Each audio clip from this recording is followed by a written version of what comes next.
Right now, as you're sitting there, your body is generating energy, not metaphorically, literally. Every second, your body releases heat into the air, invisible, constant, and completely ignored. But what if that heat isn't waste? What if it's power? Because scientifically, it is. Your body is a small power plant, and there's always a temperature difference between your skin and the air around you. On average, your skin sits near 98 degrees Fahrenheit, while the surrounding air is closer to 70. That's an 18-degree gap. And in physics, a gap like that is opportunity, a permanent, unmetered energy source. Now here's where everything changes. For decades, this energy was considered too small to use. Millivolts, microwatts, useless. Until one tiny component entered the picture. A device so small and so cheap, most people have never heard of it. A boost converter, a $1 key that takes tiny voltage and turns it into usable power. So now the question becomes unavoidable. If the science is simple and the component is cheap, why are we still dependent on wall outlets? Now go back. Berlin, inside a quiet laboratory. A scientist named Thomas Johann Seebeck made a discovery by accident. Two different metals joined together, a simple setup, a compass nearby. When heat was applied, the compass needle moved, no battery, no magnet, just heat. What he had discovered was the direct conversion of heat into electricity, the Seebeck effect, a principle now taught in every physics classroom.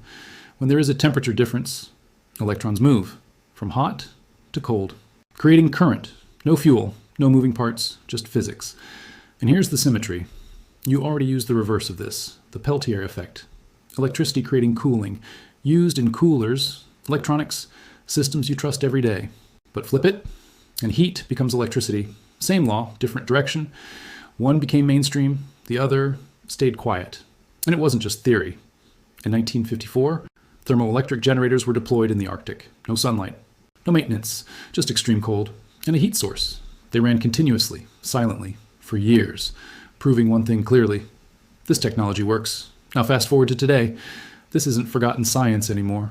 It's being rediscovered, refined, validated at top institutions. Materials like bismuth telluride, engineered specifically to convert heat into electricity.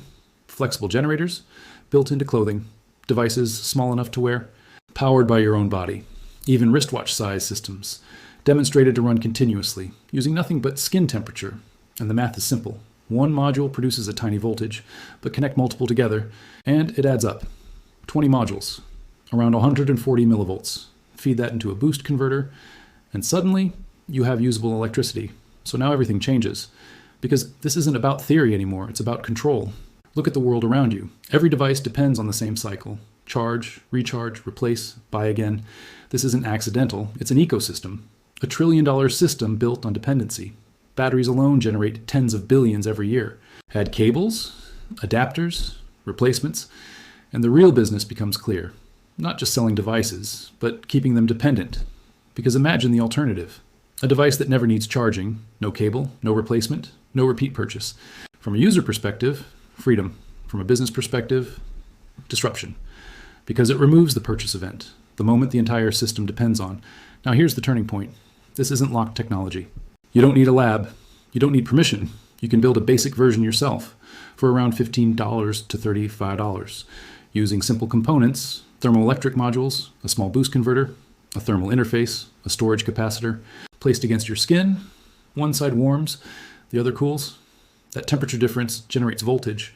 Connect modules in series, and the voltage increases. A small, wearable power system. A wristband powered by your own body. Now let's be clear, this won't charge your phone overnight, not yet. But it produces something far more important, continuous power. Around 50 to 150 microwatts, enough for sensors, health trackers, low-power electronics. And most importantly, it never stops. No charging cycle, no downtime, just constant energy. And that's where the real shift happens. Because once you see it working, even at a small scale, you can't unsee it. Energy doesn't have to come from the grid. It doesn't have to be stored and drained. It can be generated continuously from your environment, from your own body. At the end of all this, one truth remains. Physics does not ask for permission. It doesn't care about industries or profit models. If there is a temperature difference, energy will flow. If electrons can move, current will exist. The only real barrier is knowledge.